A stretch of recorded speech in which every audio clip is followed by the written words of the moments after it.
Léo Nicolian, bonjour. Bonjour Rémi. Tu nous dis ce que tu fais ici? Qu'est-ce qui se passe? En fait, tu es en cours d'appel? C'est ça? Je vais être jugé aujourd'hui par la justice de mon pays, la France, que j'aime, car j'aime la France, mais j'exècre, je vomis et je déteste son gouvernement. Je suis français et j'aime la France. Je suis arménien, voilà les couleurs, et j'aime l'Arménie. Et je suis aussi libanais et j'aime le Liban. Alors je vais être jugé aujourd'hui. Ils n'ont rien trouvé de mieux qu'à mettre comme chef d'accusation et d'inculpation détention d'armes et de grenades. Ça, c'est extraordinaire quand on veut faire taire quelqu'un en France, ce qu'on lui met sur le dos. Alors, je pensais que la justice, bien entendu, en France, pays des droits de l'homme, véritable démocratie, paraît-il, sur le papier, est indépendante. Mais bien souvent, elle peut, je ne dis pas que c'est le cas, elle peut être à des ordres politiques. Surtout quand on gêne des politiciens. En l'occurrence, le très cher président de la République, M. Emmanuel Macron, et un autre personnage qui est très cher aussi, l'actuel ministre de la Défense, l'actuel ministre des Affaires étrangères, Jean-Yves Le Drian, ex-ministre de la Défense, celui-là même que le président de la République au Vatican a présenté au pape comme le chef de la mafia bretonne. La vidéo existe. Alors, que s'est-il passé entre moi et Jean-Yves Le Drian? Comme vous le savez, je suis un défenseur des droits de l'enfant, de la femme et de l'homme partout dans le monde. Les injustices, ça m'horripile. J'avais déjà, petit enfant, été traumatisé par ce que me racontait ma grand-mère, Zaroui Dadarian, sur le massacre et le génocide du peuple arménien perpétré dans l'Empire ottoman par les jeunes Turcs. Toute mon enfance a été bercée de violence, la guerre civile au Liban. Et depuis, malheureusement, pour témoigner de l'horreur de la guerre, j'ai fait le tour du monde comme reporter de guerre. Irak, Tchétchénie, enfin bon, je ne vais pas vous faire ça. Le 17 octobre, une révolution a lieu au Liban. Le peuple souverain se lève au bout de 40 ans de privation d'électricité, d'eau, de téléphone. C'est des manifestations pacifiques. Alors, il y a ce qu'on appelle le maintien de l'ordre, mais l'ordre était maintenu. C'est une répression militaire qui a eu lieu, car quand on envoie l'armée contre un peuple, ce n'est plus une démocratie. Et donc, les milices de Nabih Berri, du mouvement Amal, ça veut dire espoir. Tu parles d'espoir. Il a sa milice privée qu'ils appellent les gardiens du Parlement. Imaginez en France une milice armée qui ne sert qu'à protéger le président du Parlement et le Parlement composé de plusieurs centaines d'hommes armés d'armes de guerre. Voilà ce qu'est malheureusement le Liban. Donc, j'ai une première discussion avec le président de la République, c'était le 22 novembre 1999 à Amiens, ça se passe bien, je lui pose une question à laquelle il a répondu d'une façon très scandaleuse. Information que l'Élysée interdira de publication par l'agence France Presse. C'est comme s'il disait aux Algériens, nous allons fêter les massacres en Algérie. Il a dit une énormité et l'AFP a bloqué cette information et cette vidéo car j'étais le seul détenteur. 3 mois après, j'ai bien travaillé mon opération, je l'interpelle, il traverse la rue, souvenez-vous, traverse la rue pour trouver un job, il est venu trouver son patron. Oui, car je suis son patron, comme chacun d'entre vous, citoyens de France, car c'est avec notre argent qu'il est payé. Ça s'appelle les impôts publics. Et donc, il vient, et là, il y a un clash, évidemment, mais je ne l'ai pas insulté. Cette vidéo a fait le tour du monde. Et interdite, sur les chaînes de télévision françaises quand même, ça s'appelle les médias contrôlés. Pas que France Télévisions, tous. Et enfin, je pars au Liban.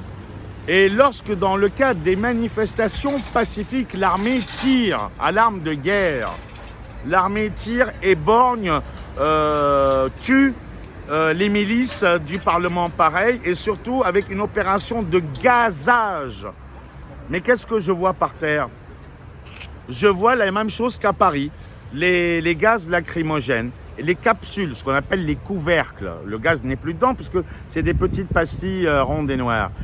J'ai dit, oh mon Dieu, ça me rappelle quelque chose ça. J'ai pas déjà vu ça à Paris. Ben si, on en prend tous les samedis au petit déjeuner avec les gilets jaunes et les patriotes et les bleus, blancs, rouges et tous ceux qui manifestent. Je fais mon enquête, j'appelle Alstex, délégué syndical, je lui envoie les photos, numéro de série. Nom de Dieu, qu'est-ce que ça fout au Liban ça? C'est des anciens stocks de l'armée. Donc, M. Le Drian était ministre des armées. Et c'est des gaz périmés, c'est scandaleux. C'est encore plus dangereux. Une viande fraîche, vous la mangez, ça va. Une viande périmée, ben, vous êtes malade. Et donc, c'est ce qui est arrivé à tous ces gens-là, moi y compris. Mon sang était empoisonné, 3 hospitalisations. Donc, on ramène les capsules. Vous savez, c'est un bout de plastique hein, dans lequel ça peut servir de gobelet, on boit de l'eau. Et donc, je rencontre en personne, sachant qu'il serait là-bas, monsieur Jean-Yves Le Drian au Salon de l'Agriculture. La vidéo existe et je lui remets le drapeau du peuple libanais. Je lui dis, attendez, j'ai un autre cadeau pour vous. Ce sont les munitions, j'ai même pas fini ma phrase. Sa sécurité, sa garde rapprochée. Malheureusement des militaires, peut-être de la DGSE, je n'en sais rien. En tous les cas, m'éloigne, m'étrangle, m'étouffe. En une prise, ils auraient pu me tuer immédiatement. Pendant que je suis étranglé par le grand, sa main est sur ma bouche et sur mon nez. L'autre me regarde comme ça, fier, mais ils n'ont pas pu aller plus loin parce qu'il y avait une caméra qui tournait. Ils m'ont refait le même coup au Liban et j'ai même été victime d'une tentative d'assassinat par les services français au Liban. Un camion qui te rentre dedans à la Coluche, c'était bien orchestré, mais je m'en suis sorti vivant. Plus l'explosion du port. Mais revenons à Le Drian. Donc, il m'étrangle, il m'étouffe, il m'évacue. Tout se passe bien. C'est des morceaux de plastique inoffensifs, hein, comme un gobelet d'eau. La vidéo, bon, on la tourne avec un journaliste indépendant. Et lorsque je suis dehors, et d'ailleurs, il y a des policiers à mes côtés avec qui je discute, je leur dis. Et puis la policière confirme que c'est dangereux, des gaz périmés. Quand tout le monde s'en va, la police vient, il m'embarque, garde à vue, comparution immédiate. Au bout de 36 heures, je suis condamné à 2 mois. Résultat, je fais appel de cette décision, donc je dois passer en cour d'appel. Ben, la cour d'appel m'a jugé en mon absence, puisque j'étais au Liban en train de couvrir ce qui se passe dans ce pays. J'ai moi-même été victime de l'explosion du port de Beyrouth. Donc j'ai été hospitalisé, puis je ne vous dis pas l'état de l'appartement. J'en ai bavé plein. Je suis revenu dans mon pays, la France. Et là, à ma grande surprise, on m'apprend que j'ai été jugé en mon absence. Donc nous faisons opposition à cette décision, puisque je n'ai pas été touché par la convocation dans la mesure où je n'ai pas reçu la lettre. Ben oui, j'étais à l'étranger. Mais pour la justice, si, vous l'avez reçu, on vous l'a envoyé, vous ne l'avez pas été la chercher. Ben non, j'étais pas là, madame le juge. Voilà mon passeport, voilà mes papiers, voilà les dates. Donc c'est pour cela que je serai jugé aujourd'hui à la cour d'appel de Paris. C'est là, c'est le boulevard du Palais, c'est un très beau bâtiment classé. Nous sommes en face de la préfecture de police de Paris chez monsieur l'Allemand, le très célèbre. Quartier Saint-Michel, Odéon, donc côté Notre-Dame. Un beau quartier touristique si vous ne faites rien aujourd'hui. Voilà. Et donc c'est pour cela que je serai jugé. Peine encourue pour des morceaux de plastique comme un gobelet d'eau dans lequel on peut boire de l'eau. J'ai fait une démonstration tout à l'heure sur un live. Peine encourue de 2 mois à 5 ans. Voilà. Et tout ça pour avoir osé. Mon but n'était pas de froisser monsieur Le Drian. C'était de lui dire, monsieur Le Drian, vous qui, ces derniers temps, n'arrêtez pas de critiquer la classe politique criminellement corrompue au Liban. Monsieur le Président de la République, Macron se réveille enfin. C'est ce qu'il dit et c'est ce que je lui avais dit le 29 janvier dernier. La vidéo existe. Voilà, sur YouTube, LDC News, un citoyen franco-libanais. 1 an après, ils reviennent sur exactement ce que j'ai dit. Donc, on est tous d'accord. Il ne faut pas soutenir cette classe politique. Et nous, en France, depuis 1991, avec notre argent, avec le vôtre, 250 millions par an ont été injectés au Liban, encore aujourd'hui, ce qui nous fait un total de 17 milliards pris dans la poche du contribuable français, qui ont disparu en fumée. Aucun projet n'a vu le jour, c'était que des projets fictifs avec évidemment des commissions et des rétrocommissions. Il va falloir faire une enquête en France pour savoir où a été versé l'argent, parti de France, sur quel compte, à qui appartiennent les comptes, pour quel projet fictif qui n'aura jamais vu le jour, et bien sûr les rétrocommissions qui ne sont pas revenues en France, mais qui ont été renvoyées à leurs expéditeurs la plupart du temps sur des comptes numérotés, Guernesey, îles Vierges britanniques, Panama, bien entendu, Chypre, j'en passe, et des meilleurs. Donc moi j'en ai marre de payer de ma poche, comme vous tous, pour une mafia libanaise, mais ça arrange tout le monde. Le Liban a toujours été un terrain. Mitterrand faisait même importer de la drogue, les 2 conteneurs de hashish par mois, mais c'est un autre dossier.